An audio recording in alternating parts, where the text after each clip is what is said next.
Hello friend, तुम्हा सर्वांचं chemistry गुरुजी या आपल्या यूट्यूब चॅनलवरती स्वागत आहे. जसं की आपण सर्वांना माहिती आहे, आता केमिस्ट्री सोबतच आपल्या या यूट्यूब चॅनलवर आपण मॅथमॅटिक्स सुद्धा शिकू शकता. आपण मॅथमॅटिक्सचं ट्रिग्नोमेट्रिक फंक्शन जे की क्लास 12 आणि MST-CTच्या दृष्टीनं खूप महत्त्वाचं आहे ते युनिट स्टार्ट केलेलं आहे. ट्रिग्नोमेट्रिक फंक्शनमध्ये आपण सुरुवातीला बेसिक आणि फॉर्म्युलेस पाहिले, ज्यामध्ये आपण 48 फॉर्म्युले कसे 5 मिनिटमध्ये लर्न करू शकतो याची ट्रिकसुद्धा पाहिली. त्यानंतर ट्रिग्नोमेट्रिक फंक्शनसाठी आवश्यक जे बेसिक आहे ते सुद्धा आपण पाहिलं, ज्यामध्ये आपण पाहिलं की जनरल सोल्युशन काय असते, प्रिन्सिपल सोल्युशन काय असते, ॲक्च्युली सोल्युशन म्हणजे काय हे सुद्धा आपण पाहिलं. प्रिन्सिपल सोल्युशनमध्ये काल आपण पाहिलं की प्रिन्सिपल सोल्युशन म्हणजे काय, अननोन अँगलची अशी व्हॅल्यू जी की 0 to 2 पायच्या मध्ये आहे, X is lies between 0 to 2 pi आणि which satisfy the given equation, जी की एक्सची अशी व्हॅल्यू जी की 0 आणि 2 पायच्या मध्ये आहे आणि इक्वेशनला सॅटिस्फाय करते, त्याला आपण प्रिन्सिपल सोल्युशन म्हणतो. आपण त्यावर एक्झाम्पलही पाहिलं की कशा प्रकारे आपण जनरल सोल्युशन फाइंड करत असतो. त्यासाठी आपल्याला जे 48 फॉर्म्युले आहेत त्यांची हेल्प घ्यावी लागते. जर आता तुम्हाला आठवत नसतील तर ठीक आहे, आपण पुन्हा एक वेळेस शॉर्टकटमध्ये त्याला रिकॉल करून घेऊ. पहा आपण काय शिकलो होतो. हा आपला एक्स एक्सिस आहे, वाय एक्सिस आहे. याला आपण फर्स्ट क्वाड्रंट घेणार, second quadrant, third quadrant, fourth quadrant लिहून घेऊ आपण. First, second, third and fourth quadrant. विद्यार्थी मित्र, आपण काय पाहिलं, 0 to π/2 फर्स्ट क्वाड्रंट मध्ये, π/2 π/2 to 180 म्हणजेच π/2 to π सेकंड क्वाड्रंट, आणि इथून π to 3π/2 थर्ड क्वाड्रंट मध्ये, 3π/2 to 2π फोर्थ क्वाड्रंट मध्ये. आणि आपण पाहिलं की या फर्स्ट क्वाड्रंट मध्ये सर्व ट्रिग्नोमेट्रिक रेशियोज पॉझिटिव्ह असतात. All trigonometric ratios are positive. इथं साइन आणि कोसेक म्हणजे साइनची फॅमिली पॉझिटिव्ह राहणार. ठीक आहे. इथं काय राहतो तर टॅन आणि कॉट पॉझिटिव्ह येणार. इथं सेक आणि कॉस हे दोघं पॉझिटिव्ह राहतील. ठीक आहे. अशा प्रकारे यामध्ये आपण पाहिलं होतं की 48 फॉर्म्युले बनवण्यासाठी आपण आधी अँगल चेक करायचा की अँगल हा कुठल्या क्वाड्रंट मध्ये आहे. त्यानंतर पाहायचं की तिथं sine, cos, tan, cot positive आहे की निगेटिव्ह आहे. आणि त्यानंतर लास्टला आपण चेक करायचो की पाय आहे की π/2 आहे.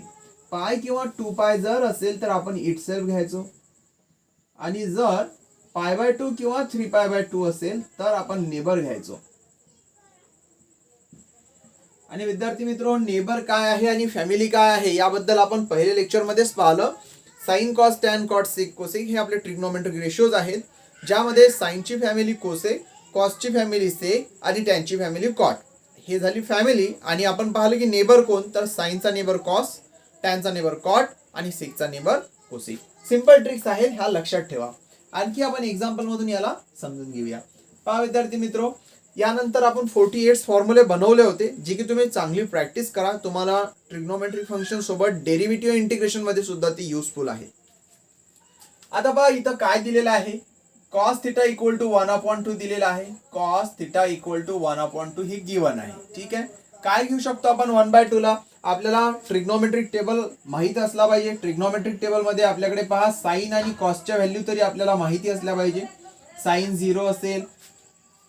ठीक आहे. इथं घेऊया आपण साइन आणि कॉसच्या जर आपल्याला व्हॅल्यू माहिती असल्या 0, 30, 45, 60 आणि 90, किंवा त्याला रेडियन मध्ये घेत चला. साइन 0 0 राहतो, 1/2, साइन 40 1/√2, 60 इज √3/2, 90 इज 1 1√3/2, 1/√2, 1/2, 0. ठीक आहे. आता cos θ इक्वल टू 1/2 आहे. 1/2 ऍक्च्युली किती, cos 60 इज 1/2. 60 म्हणजेच काय लिहिणार आपण, π/3. म्हणजे याला काय घेऊ शकतो आपण, cos θ इक्वल टू cos π/3. π/3 म्हणजेच किती, 60. ठीक आहे. तर cos θ इक्वल टू cos π/3. इथं जर आपण पाहिलं तर थिटाची व्हॅल्यू आपल्याला π/3 मिळताना दिसत आहे, म्हणजे आपल्याला आपलं सोल्युशन मिळत आहे. θ equal to π/3 is a solution of cos θ equal to 1/2. पण लक्षात ठेवा, प्रिन्सिपल सोल्युशन मध्ये नेहमी 2 व्हॅल्यू येतील. आपल्याला दुसरी व्हॅल्यू सुद्धा फाइंड करायची आहे. ती कशी फाइंड करणार, इथं आपण लिहिणार अँड. मला एक सांगा, आपण जर cos 2 - θ घेतलं तर रिझल्ट काय राहतो, cos θ. हे कुठं पाहिलं आपण, 48 फॉर्म्युल्यामध्ये. 2π - θ, 2π - θ म्हणजे कोणता क्वाड्रंट, फोर्थ क्वाड्रंट. फोर्थ मध्ये कॉस पॉझिटिव्ह म्हणून पॉझिटिव्ह, 2π असल्यामुळे इटसेल्फ म्हणजे cos θ. याचा अर्थ काय होतो की कॉस 2π मायनस थिटाला आपण कॉस थिटा लिहू शकतो. मग आपण या कॉस थिटाला काय घेऊ शकतो, कॉस 2π मायनस थिटा.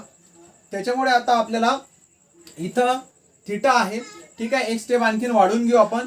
पाय इथं आता cos theta equal to cos pi by 3. इथून आपल्याला थिटाची व्हॅल्यू किती येताना दिसत आहे, पाय बाय 3. मग इथं आपण काय लिहू शकतो, and cos 2π minus pi by 3 is equal to cos pi by 3. आता बा इथून आपल्याला थिटाची व्हॅल्यू किती येत आहे, पाय बाय 3. इथं लिहू शकतो आपण theta equal to pi by 3. हे एक सोल्युशन मिळालं.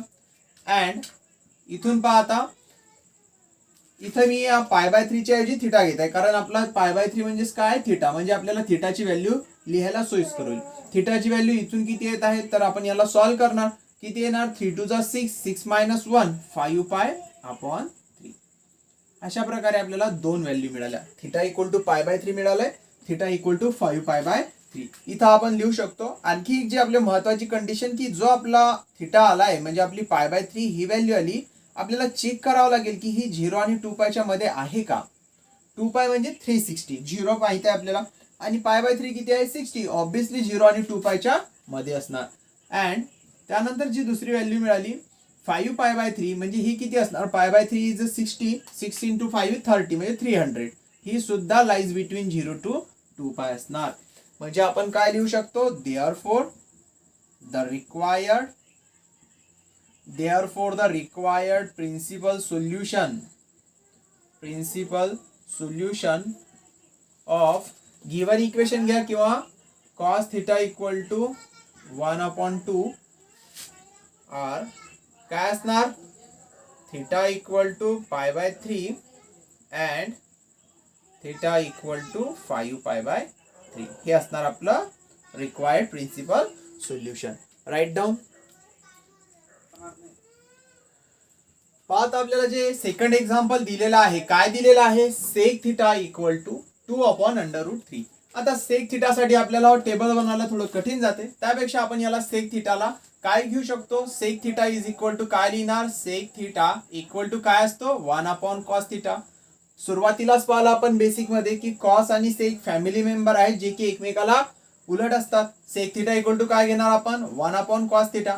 म्हणजे किंवा असा फॉर्म्युला घेऊ शकतो आपण, cos theta equal to 1/sec theta. असं न लिहिता याला आपण असं घेणार, cos theta equal to 1/sec theta.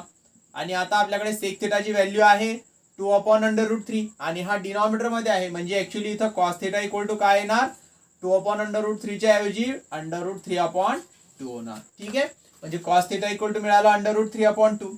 आता इथं याला काय घेऊ शकतो आपण, cos थिटा इक्वल टू √3/2. पहा √3/2 म्हणजे 30 साठी पाय बाय 6, म्हणजे इथं काय घेणार आपण, cos पाय बाय 6. आणखी काय फॉर्म्युला आहे, सेम आधी एक्झाम्पल सारखा आहे, आधीच्याच एक्झाम्पल सारखा आपण इथं घेणार, तोच फॉर्म्युला इथे यूज करणार. cos 2π minus theta equal to काय राहतो, cos थिटा. मग काय होणार, इथं काय घेणार आता, चला इथून आपल्याला थिटाची व्हॅल्यू मिळते. ठीक आहे, एक स्टेप वाढून घेऊ आपण, cos theta equal to cos pi by 6. And इथं काय येणार आता, cos 2π मायनस थिटा किती येत आहे इथं, पाय बाय 6, म्हणजे इथं आपण पाय बाय 6 घेणार इक्वल टू cos, इथं पाय बाय 6 करा किंवा थिटा ठेवलं तरी चालेल, कारण कम्पेअर करताना आपल्याला थिटाची व्हॅल्यू फाइंड करायची आहे आणि थिटा पाय बाय 6 आलेलाच आहे आपला. ठीक आहे, इथं काय लिहिणार आपण, थिटा इक्वल टू येत आहे पाय बाय 6. इथं आपल्याला थिटाची व्हॅल्यू मिळाली.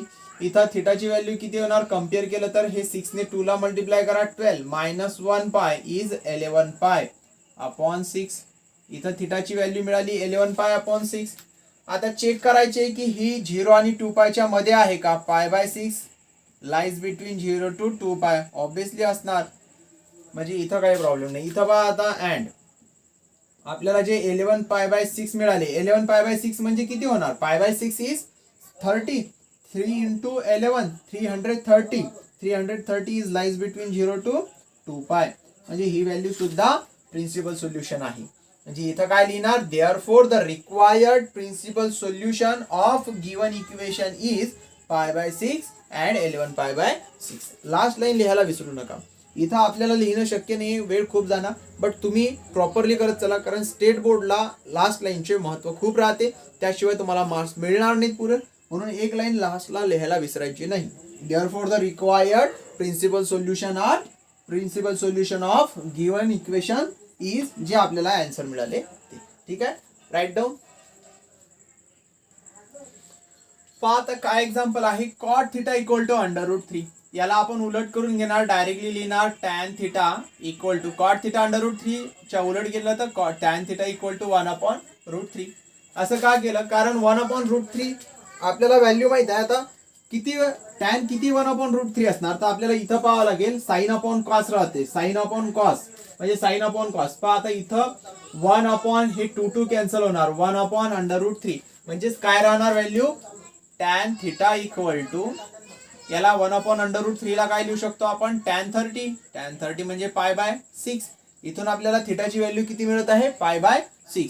दुसरी व्हॅल्यू फाइंड करण्यासाठी 48 पैकी कुठला फॉर्म्युला घ्यायचा, याचं जर तुम्हाला कन्फ्युजन असेल तर सिंपल आपले क्वाड्रंट चेक करायचे. टॅन π/6 कुठे आहे, फर्स्ट क्वाड्रंट मध्ये येते π/6. ठीक आहे, टॅन तिथं पॉझिटिव्ह आहे म्हणून तिथं मिळालं. टॅन आणखी कुठं पॉझिटिव्ह आहे, तर टॅन आणखी आपला कुठं पॉझिटिव्ह आहे, थर्ड क्वाड्रंट मध्ये. आणि थर्ड क्वाड्रंटला आपण काय घेऊ शकतो, पाय प्लस थिटा. आणखी त्याला 3π/2 मायनस थिटा घेऊ शकतो, परंतु 3π/2 असं कधी घ्यायचं नाही, कारण की तेव्हा जर आपण अशामध्ये व्हॅल्यू घेतली तर त्याचा नेबर आपल्याला लिहावा लागतो. ठीक आहे, तर इथं आपण प्रिन्सिपल सोल्युशन फाइंड करताना π/2π चा कन्सिडर करूनच फॉर्म्युला घेत असतो. ठीक आहे, तर काय घ्यायचं, थर्ड क्वाड्रंट मध्ये आहे त्यामुळे पाय प्लस थिटा. म्हणजे इथं कुठला फॉर्म्युला यूज करणार आपण, इथं फॉर्म्युला यूज होणार and tan theta equal to, tan थिटालाच काय लिहू शकतो आपण, टॅन पाय प्लस थिटा. पा चेक करा, पाय प्लस थिटा थर्ड क्वाड्रंट मध्ये टॅन पॉझिटिव्ह येणार आणि पाय असल्यामुळे इटसेल्फ म्हणजे टॅन थिटा. ठीक आहे, तर आता इथून आपल्याला व्हॅल्यू मिळाली थिटा इक्वल टू π/6 अँड इथं आपण टॅन थिटा राहू देणार, tan theta equal to tan. इथं थिटाची व्हॅल्यू मात्र आपण पाय प्लस थिटा किती आहे तर π/6 घेणार.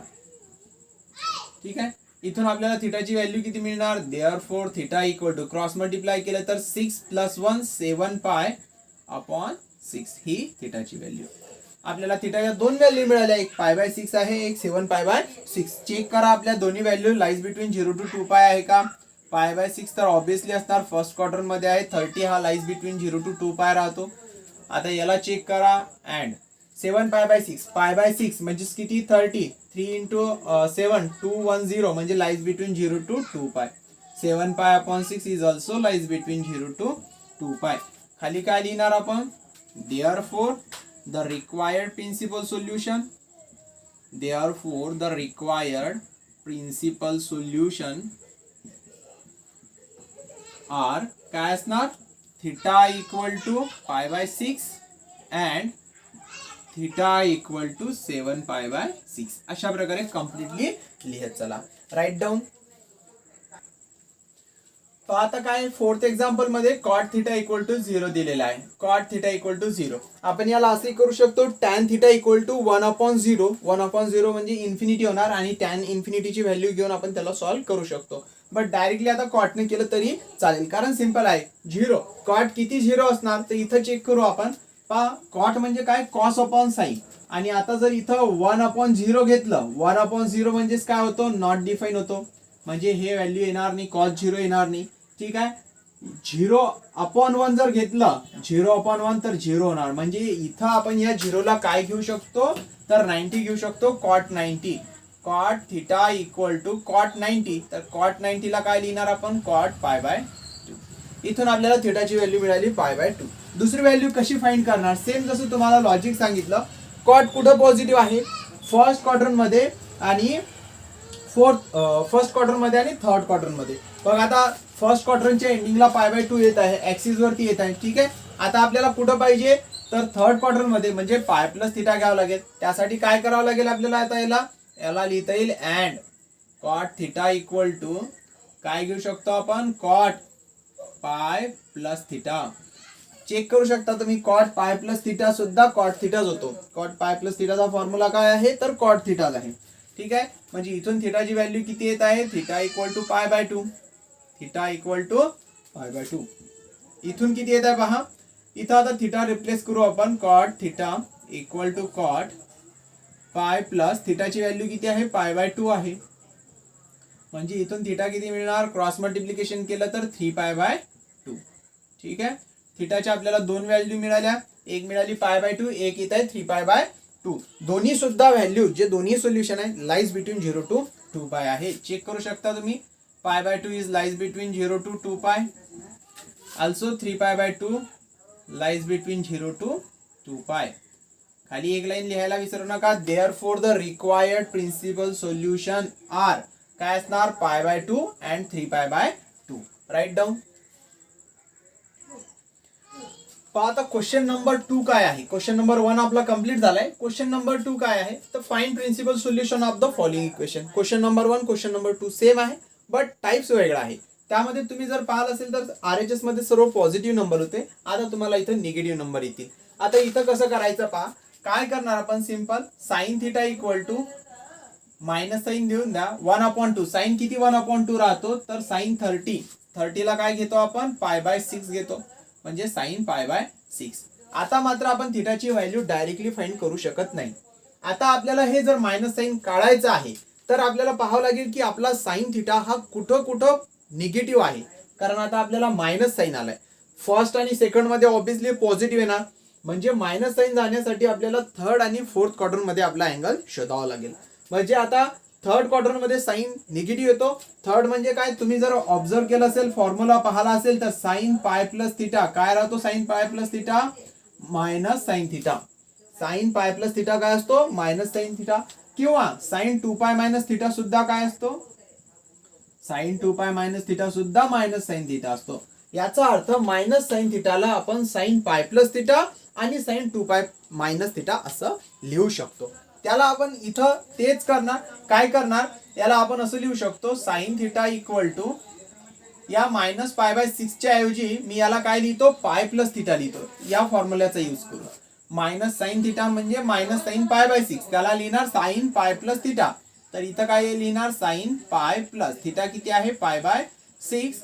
अँड दुसरा सुद्धा फॉर्म्युला आहे. दुसरा काय घेणार आपण, sine theta equal to sine, दुसरा फॉर्म्युला आहे 2π मायनस थिटा, म्हणजे 2π मायनस थिटा किती आहे, तर π/6.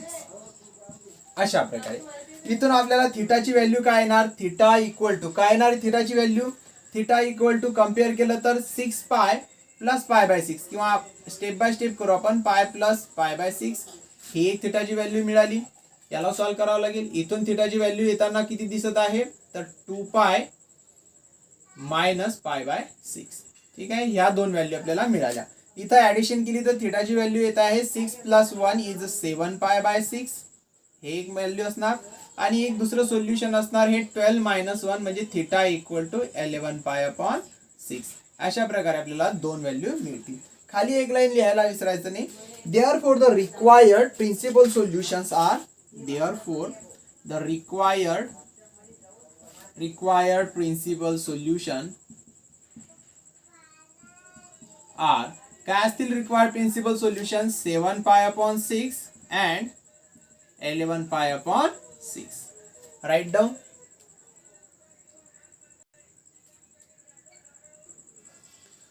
पाहता यामध्ये क्वेश्चन नंबर 2 दिलेला आहे, tan थिटा इक्वल टू -1. यालाही सेम आपण आधी सारखं सॉल्व करणार. tan थिटा इक्वल टू -1 म्हणजेच किती, tan π/4.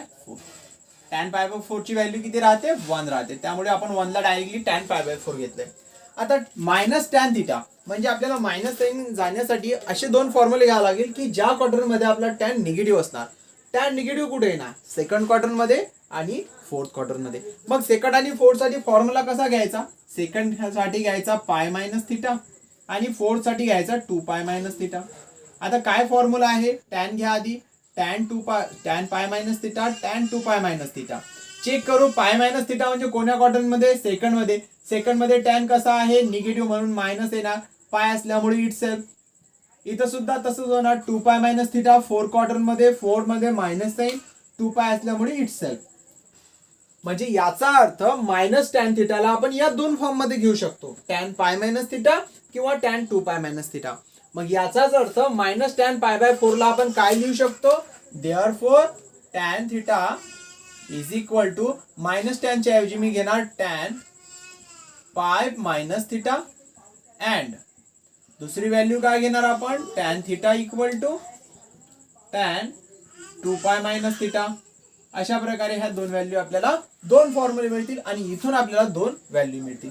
इथून जर आपण पाहिलं तर आपला थिटा म्हणजे कोण आहे ऍक्च्युली π/4 आहे. कम्पेअर करत आहे आपण तर थिटाच्या ऐवजी आपण इथं डायरेक्टली π/4 घेऊ शकता. बट इथं आपण हे फॉर्म्युला घेतलाय. ठीक आहे, हे आपण फॉर्म्युले लिहिले दोन. आता लिहिणार therefore tan theta equal to tan pi minus π/4 ही एक व्हॅल्यू.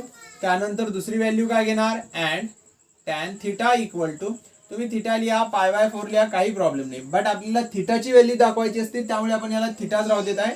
RHS मध्ये मात्र थिटाच्या ऐवजी आपण π/4 घेत आहे 2 पाय मायनस π/4. आता इथं जर कम्पेअर केलं तर थिटाची व्हॅल्यू किती येत आहे क्रॉस मल्टिप्लाय केलं तर 4 पाय मायनस पाय अपॉन 4 म्हणजे 3π/4. इथं किती येत आहे theta equal to cross multiply केलं तर 8 पाय मायनस पाय अपॉन 4. इथून आपल्याला किती मिळणार थिटा इक्वल टू येणार 3 पाय अपॉन 4 ही एक व्हॅल्यू मिळाली आपल्याला. आणि थिटाची दुसरी व्हॅल्यू मिळणार 7 पाय अपॉन 4. आपल्याला एक नेहमी लक्षात ठेवा प्रिन्सिपल सोल्युशन मध्ये एक लाईन नेहमी लिहायची. आपली जी व्हॅल्यू आली 3π/4 ही लाईज बिटवीन 0 to 2 पाय आहे तरच त्याला प्रिन्सिपल सोल्युशन म्हणता येईल. 7π/4 चेक करू शकता तुम्ही. π/4 जी व्हॅल्यू असेल त्याला 7 ने मल्टिप्लाय करा ती लाईज बिटवीन 0 to 2 पाय आहे की नाही चेक करू शकता. 7π/4 is also lies between 0 to 2 पाय. ठीक आहे, अशा प्रकारे आपण प्रिन्सिपल सोल्युशन फाइंड केलं. दोन व्हॅल्यू आपल्याला मिळालेले आहेत. लास्ट लाईन लिहायला विसरू नका. Therefore the required principal solution are theta equal to 3π/4 and theta equal to 7π/4. Right down. आता क्वेश्चन नंबर 3 काय आहे. क्वेश्चन नंबर 3 मध्ये गिवन इक्वेशन आहे √3 into cosec theta plus 2 equal to 0. या +2 ला तिकडे जर घेऊन गेलो आपण तर तो होणार -2 आणि हे √3 जर तिकडे गेले तर ते डिनॉमिनेटर मध्ये जातील. म्हणजे काय मिळणार आपल्याला cosec theta equal to -2 upon √3. याला जर मी साइन थिटा मध्ये घेतलं तर हे काय होणार sine theta equal to -√3 upon 2. कारण काय कोसेक थिटाच्या उलट राहतो साइन थिटा. आता साइन किती √3 अपॉन 2 असतो तर साइन 60 म्हणजे π/3. इथं आपण काय लिहिणार sine theta equal to minus sine π/3. ठीक आहे. आता ठीक आहे आपण sine theta equal to minus sine theta घेतलंय बट कम्पेअर करण्यासाठी हे मायनस साइन नाही पाहिजे. यासाठी जसं तुम्हाला सांगितलं आपला साइन चेक करायचं की कुठं निगेटिव्ह असणार तर तो कुठं असणार थर्ड आणि फोर्थ मध्ये. म्हणजे आपल्याला कुठला फॉर्म्युला यूज करावा लागेल आपल्याला जे दोन फॉर्म्युले मी तुम्हाला सांगितले साइन थिटा इक्वल टू एक तर लिहावं लागेल साइन पाय प्लस थिटा. पाय plus theta sine pi plus theta काय असतो मायनस साइन थिटा. म्हणजे आपण काय लिहू शकतो साइन मायनस साइन थिटाला आपण घेऊ शकतो साइन पाय प्लस थिटा. म्हणजे मी सिम्पली इथं काय करणार आता या साइन थिटाला डायरेक्टली काय घेणार साइन ऑफ मायनसच्या ऐवजी इथं घेणार पाय प्लस थिटा आणि इथं लिहिणार अँड. ठीक आहे. दुसरा पुन्हा formula sine theta equal to या मायनस साइन π/3 च्या ऐवजी काय घेणार आपण इथं साइन ऑफ सेकंड काय असणार 2 पाय मायनस थिटा. मग या फॉर्म्युल्यांचा यूज करून आपण व्हॅल्यू फाइंड करणार. किती येणार पहा इथं याला जर सॉल्व केलं तर काय येणार आहे sine theta equal to sine pi plus theta किती आहे आपला π/3 अँड इथं काय होणार sine theta equal to sine 2 pi minus theta किती आहे π/3 आहे. ठीक आहे. आता इथं डायरेक्ट कम्पेअर करा थिटा इक्वल टू किती येत आहे 3 पाय प्लस 1 पाय इज 4 पाय अपॉन 3 ही आली थिटाची व्हॅल्यू. सेकंड पहा थिटा इक्वल टू किती येत आहे इथं क्रॉस मल्टिप्लाय केलं तर 6 पाय सॉरी 3 to the 6 - 1 म्हणजे 5 पाय होणार ते 5 पाय अपॉन 3. आता नेहमी लक्षात ठेवायचं थिटाची जे व्हॅल्यू आपल्याला मिळाली ही चेक करायचं लाईज बिटवीन 0 to 2 पाय आहे का. अर्थातच असणार. इथं काय लिहिणार आपण 4 pi upon 3 lies between 0 to 2 pi and 5 पाय/3 is also lies between 0 to 2 पाय. हे आपला प्रिन्सिपल सोल्युशन असेल. लास्ट मध्ये एक लाईन लिहायला विसरू नका therefore the principal solutions are जे काय आपले आन्सर मिळाले ते. ठीक आहे. तर इथं प्रिन्सिपल सोल्युशनचे जे क्वेश्चन नंबर 1 आणि क्वेश्चन नंबर 2 होता, एक होता सिंपल पॉझिटिव्ह नंबरसाठी आणि एक होता RHS मध्ये जे निगेटिव्ह नंबर दिलेले आहेत त्यासाठी, ज्यामध्ये आपण मायनसचे फॉर्म्युले यूज केले. यानंतर आपण जनरल सोल्युशन पाहणार आहे. जनरल सोल्युशन फाइंड करण्यासाठी आपल्याला काही स्टँडर्ड रिझल्ट आहेत, काही सोल्युशन्स आहेत, ते आपले बिलकुल लर्न असले पाहिजे. चला आता यानंतर पाहू आपण जनरल सोल्युशन. पहा, जनरल सोल्युशन साठी काही रिझल्ट आहेत जे की आपले बिलकुल लर्न असले पाहिजे. काय दिलेलं आहे यांनी पहा, sine theta equal to sine alpha. जेव्हा अशा प्रकारे दिलेलं असेल की sine theta equal to sine alpha आहे, तेव्हा आपलं आन्सर फिक्स असेल. आपल्या अँगलची व्हॅल्यू थिटाची व्हॅल्यू असणार n pi plus -1 to the power n into alpha. Alpha म्हणजेच काय, इकडे जे आपला हा अल्फा असेल RHS मध्ये जे काय π/3 असेल π/6 ती value, -1 to the power n म्हणजे पॉवरवर डिपेंड करतील, ऑड आहे इवन आहे त्यावरती. आणि नेहमी लक्षात ठेवा, हा जो n असेल हा एनी इंटिजर नंबर असेल. n belong to Z, Z mean any integer number. Cos theta equal to cos alpha साठी थिटा काय असणार, 2n पाय प्लस मायनस अल्फा. इथं पहा साइन आणि टॅन मध्ये n पाय राहणार, बट कॉस मध्ये 2n पाय असेल. ठीक आहे, 2n पाय आणि प्लस मायनस अल्फा असेल, 2n पाय प्लस मायनस अल्फा. त्यामुळे आपल्याला नेहमी cos theta equal to cos alpha असला की 2 व्हॅल्यू येतील, बाकी टर्म मध्ये आपल्याला एकच व्हॅल्यू येणार, स्क्वेअर मध्ये मात्र 2 येतील. ठीक आहे. Tan theta equal to tan alpha काय आहे, theta equal to n pi plus alpha, theta equal to n pi plus alpha. Sine square theta equal to sine square alpha असो, cos square theta equal to cos square alpha असो, किंवा tan square theta equal to tan square alpha, तिन्हीसाठी result एकच असणार, theta equal to n pi plus minus alpha, n pi plus minus alpha, n pi plus minus alpha. Square मध्ये सुद्धा आपल्याला general सोल्युशनच्या 2 value येतील, आणि इथं cos theta equal to cos alpha असताना जनरल सोल्युशनच्या 2 व्हॅल्यू येतील. Sine theta equal to sine alpha किंवा tan theta equal to tan alpha साठी आपल्याला जनरल सोल्युशनची एकच व्हॅल्यू येणार. ठीक आहे. आपण पाहता जनरल सोल्युशन काय फाइंड करणार. जनरल सोल्युशन म्हणजे काय असते हे समजून घ्या पहिले. प्रिन्सिपल सोल्युशनला लिमिट आहे की 0 टू 2 पाय. सपोज आणखी तुम्हाला डायग्रामिकली सिंपल करून सांगते. पहा, प्रिन्सिपल सोल्युशन म्हणजे काय, आपले जर थिटाची व्हॅल्यू इथं आहे, सपोज π/4 आहे, तर आपल्याला लिमिट आहे याला, ही कुठून कुठपर्यंत आहे, 0 टू 2 पाय. जनरल सोल्युशन कशाला म्हणायचं, जनरल सोल्युशन मध्ये ही व्हॅल्यू तर येणारच. सपोज आपला थिटा जर π/4 आहे तर येईलच तो, पण कम्प्लीट रोटेशन झाल्यानंतर म्हणजे 2 पायच्या पुढे 2 पाय प्लस π/4, पुन्हा कम्प्लीट रोटेशन झाल्यावर पुन्हा 4 पाय प्लस π/4, आणि असं कंटिन्युअसली जेवढ्या वेळा n टाइम, जेवढ्या वेळा रिपिटेशन होईल तेवढ्या वेळा ती व्हॅल्यू येतच जाणार, त्याला म्हणायचं असते जनरल सोल्युशन. ठीक आहे. पहा आता जनरल सोल्युशनचे व्हॅल्यू फाइंड करू. काय दिलेलं आहे आपल्याला, साइन थिटा इक्वल टू 1/2 दिलेला आहे. सिंपल आपल्याला माहित आहे साइन थिटा इक्वल टू 1/2 ला काय घेणार आपण, साइन 60, साइन 30 इज 1/2, साइन 30 तर 30 ला काय घेणार, π/6, म्हणजे इथं थिटा इक्वल टू π/6. ठीक आहे, असे कम्पेअर नाही करायचं. Sine theta equal to sine alpha, sine theta equal to sine alpha, मग इथं आपण फॉर्म्युला लिहिणार, if sine theta equal to sine alpha implies, काय इम्प्लाइज करते, इम्प्लाइज थिटा इक्वल टू काय फॉर्म्युला आहे, n pi plus -1 to the power n into alpha, आणि जो n असणार तो काय असणार, झेड असेल, n बिलॉंग टू झेड.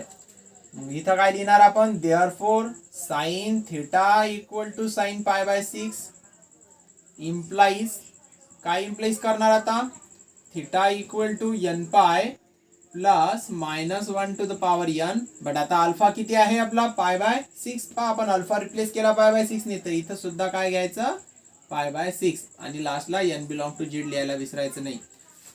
ठीक आहे, आपल्याला इथं डायरेक्टली व्हॅल्यू मिळाली. Therefore sine theta equal to, लिहिताना या साइन π/6 ची व्हॅल्यू 1/2 असं लिहायचं. Therefore sine theta equal to 1/2 implies, काय इम्प्लाइज करत आहे, तर theta equal to n pi plus -1 to the power n into π/6. Last मध्ये एक लाईन लिहून घ्यायची. Therefore the general solution is, therefore the general solution is काय असणार, n pi plus -1 to the power n into π/6.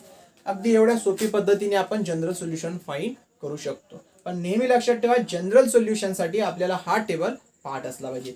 Table एक वेळा चांगला करून घ्या, चांगली याची प्रॅक्टिस करा, होईल तेवढा वेळा त्याला लिहून पहा, आणि जेवढं तुम्हाला यूज करता येईल जास्तीत जास्त वेळा तेवढं करून पहा. यानंतरचे जे प्रॉब्लेम आहे होतोपर्यंत स्वतः करण्याचा प्रयत्न करा आणि त्या सर्वांमध्ये आपल्याला या कुठेतरी फॉर्म्युल्यांचा यूज करावा लागेल. Write down. पहा आता सेकंड एक्झाम्पल मध्ये काय दिलेलं आहे, कॉस थिटा इक्वल टू √3/2. काय करणार आपण याला, cos theta equal to √3/2. Cos किती √3/2 असतो, कॉस 30 म्हणजे π/6. म्हणजे आता हे कोण्या फॉर्म मध्ये आलोय, cos theta equal to cos alpha. Cos theta equal to cos alpha. नेहमी लक्षात ठेवा, जनरल सोल्युशन फाइंड करण्यासाठी अशा प्रकारे आपण याचा यूज करणार. प्रिन्सिपल सोल्युशन जर फाइंड करायचं असतं तर थिटा इक्वल टू π/6 आणि आणखी एक फॉर्म्युला घेतला असता आपण. त्या फॉर्म्युला यूज करून आपण थिटाच्या 2 व्हॅल्यू फाइंड केल्या असत्या. बट इथं आपल्याला काय करायचं आहे, आपल्याला इथं जनरल सोल्युशन फाइंड करायचंय. काय लिहिणार, cos theta equal to cos π/6 sorry. काय घेणार आपण, if cos theta equal to cos alpha implies, काय इम्प्लाइज करणार, theta equal to 2nπ plus minus alpha. Therefore cos theta equal to, आता इथं काय आहे, कॉस π/6 आहे. काय इम्प्लाइज करणार, implies theta equal to 2nπ plus minus alpha म्हणजे किती, π/6. इथं काय लिहिणार आपण, therefore cos theta equal to cos π/6 च्या ऐवजी √3/2 घ्या. √3/2 म्हणजे जे ऍक्च्युली क्वेश्चन आहे ते. इम्प्लाइज, काय इम्प्लाइज करणार, theta equal to 2nπ plus minus π/6. हे आपलं काय असणार, general solution. Therefore the general solution is, therefore the general solution is काय असणार, 2nπ plus minus π/6. Right down. आता थर्ड एक्झाम्पल मध्ये काय दिलेलं आहे, टॅन थिटा इक्वल टू 1/√3. याला कशा प्रकारे घेऊ शकतो आपण, tan theta equal to, tan किती 1/√3 राहतो. त्यासाठी साइन आणि कॉसचा टेबल बिलकुल लर्न करून ठेवा किंवा मग साईडला बनवून तरी ठेवत चला. तर साइन 30 राहतो 1/√3. कारण काय असते पहा, साइन 30 किती राहतो आपला, साइन 30 इज 1/2 आणि कॉस 30 किती असतो, √3/2. 2 कॅन्सल होणार, 1/√3 म्हणजे साइन अपॉन कॉस टॅन. तर इथं काय लिहिणार आपण, टॅन 30 लाच काय घेणार, π/6. अशा प्रकारे. ठीक आहे. पहा काय लिहिणार आपण याला, आता sine theta equal to sine alpha. कुठला फॉर्म आहे हा, sorry, tan theta equal to tan alpha. हे 3 नंबरचा फॉर्म्युला. तर हा फॉर्म्युला आपण यूज करणार. काय लिहिणार आपण इथं, if tan theta equal to tan alpha, काय इम्प्लाइज करतो, tan theta equal to tan alpha. Formula घेत आहे आपण, इम्प्लाइज, काय इम्प्लाइज करतं, theta equal to nπ plus only plus plus alpha. ठीक आहे. काय लिहिणार पुढे, therefore tan theta equal to tan π/6. आता अल्फा रिप्लेस बाय π/6. काय इम्प्लाइज करणार, तर इथं सुद्धा अल्फा रिप्लेस बाय काय होणार, nπ plus alpha replace bye π/6 करणार आपण. म्हणजे आपल्याला आपलं सोल्युशन मिळालं. बस फक्त एक लाईन लिहायची आहे आपल्याला, tan theta equal to tan π/6 म्हणजे ऍक्च्युली 1/√3 होती व्हॅल्यू. इम्प्लाइज, काय इम्प्लाइज करत आहे क्वेश्चन, की जनरल सोल्युशन हे काय आहे, तर nπ प्लस π/6. खाली लिहिणार आपण, therefore the required general solution is, therefore the required general solution is, काय आहे जनरल सोल्युशन, हे जे आपल्याला आता मिळालेलं आहे. General solution is theta equal to nπ plus π/6.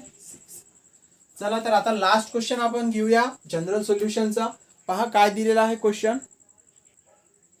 पहा आता क्वेश्चन नंबर 4 मध्ये काय दिलेला आहे, कॉट थिटा इक्वल टू 0. आता कॉट थिटा इक्वल टू 0, कॉटची काही व्हॅल्यू घेऊ नये, आपल्याकडे कॉटसाठी असा फॉर्म्युला आहेच नाही.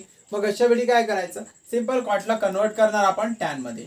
टॅन थिटा काय असतो, tan theta equal to 1/cot theta. हे रिलेशन आपण सर्वांना माहिती आहे. म्हणजे टॅन थिटा इक्वल टू काय होणार, 1/cot थिटा इज 0. 1/0 म्हणजे इन्फिनिटी. म्हणजे टॅन थिटाला काय लिहू शकतो आपण आता, टॅन थिटा केव्हा 1/0 येते. पहा आता साइन 0 किती असतो, साइन 0 इज 0. साइन 0 किती राहतो, 0. किंवा असं समजून घ्या, साइन 0 इज 0. कॉस 0 किती राहतो, कॉस 0 इज 1. पहा आता 0/1 काय होणार, 0/1 तर 0 होणार. म्हणजे टॅन 0 इज 0 राहतो. मग इथं याला उलट करा, 1/0 करा. 1/0 केलं तर हे काय होणार, नॉट डिफाईन होणार. सॉरी, उलट म्हटल्यापेक्षा त्याला मी π/2 म्हणेल. कॉस 0 च्या ऐवजी इथं किती घ्या, π/2 घ्या. इथं कॉस पाय बाय 2 घ्या, साइन पाय बाय 2 किती असतो 1 आणि कॉस पाय बाय 2 किती असतो 0. आता पहा 1/0 किती होतं इन्फिनिटी, म्हणजे साइन अपॉन कॉस काय tan आणि tan 90 किती होणार इन्फिनिटी. म्हणजे इथं काय लिहिणार आपण, या इन्फिनिटीला घेणार tan पाय बाय 2. चला आता कम्पेअर करायला काही हरकत नाही. tan theta equal to tan alpha, tan theta equal to tan alpha. Formula घेणार आपण, if tan theta equal to tan alpha काय इम्प्लाइज करतो, implies theta equal to n pi plus alpha. मग आता आपण इथं लिहिणार therefore tan theta equal to काय आहे इथं tan पाय बाय 2 काय इम्प्लाइज करेल आहे आता काय करणार theta equal to n pi plus alpha replace by pi by 2. अशा प्रकारे फायनली आपण काय लिहिणार therefore tan theta equal to tan pi by 2 ची व्हॅल्यू tan मध्ये न घेता डायरेक्टली याला आपण लिहिणार cot theta equal to therefore, कारण हे सर्व आपण कुठून आणलंय cot थिटा इक्वल टू 0 वरून. Therefore cot theta equal to 0 implies काय इम्प्लाइज करणार theta equal to n pi plus pi by 2. ठीक आहे, अशा प्रकारे. त्यामुळे आपल्याला जनरल सोल्युशन काय मिळालं n pi plus pi by 2. हे आपलं जनरल सोल्युशन असेल. जनरल सोल्युशनचे फॉर्म्युले आपल्याला आणखीन पण युजफुल आहेत. पुढे यावरती सर्व क्वेश्चन जवळपास एक्सरसाइज 3.1 चे बाकी राहिलेले सर्व क्वेश्चन आपल्याला जनरल सोल्युशनचे फॉर्म्युला यूज करूनच करायचे. त्यामुळे विद्यार्थी मित्र अधिकाधिक हा जनरल सोल्युशनचा जो चार्ट आहे याला चांगल्यात चांगला करण्याचा प्रयत्न करा. यावर्षी तुम्हाला 3 फॉर्म्युले ऑलरेडी कमी केलेले आहे. आधीच्या सिलेबसमध्ये आणखी 3 फॉर्म्युले यामध्ये ऍड केलेले असायचे, बट ठीक आहे आता तुम्हाला सिलेबस चेंज झालेला आहे, यामध्ये हे चेंजेस केलेले आहेत. खूप चांगल्या प्रकारे तुमचा सिलेबसही अरेंज केलेला आहे. आपण चांगल्या प्रकारे घेण्याचाही प्रयत्न करत आहे. तुम्ही चांगल्या प्रकारे फॉर्म्युले करा. Trigonometric function most important unit आहे, त्यासाठीच आपण हे सुरुवातीला घेतलं. बऱ्याचशा विद्यार्थ्यांना यामध्ये कन्फ्युजन असते, हे कन्फ्युजन दूर करण्याचाच आपला उद्देश आहे. तुम्ही तुमच्या कमेंटच्या माध्यमातून तुम्हाला काही अडचणी असतील तर विचारू शकता, आणि व्हिडिओ कसा आवडला हे सुद्धा तुमच्या आवडला असेल तर तुमच्या कमेंटच्या माध्यमातून तुम्ही कळवू शकता. धन्यवाद.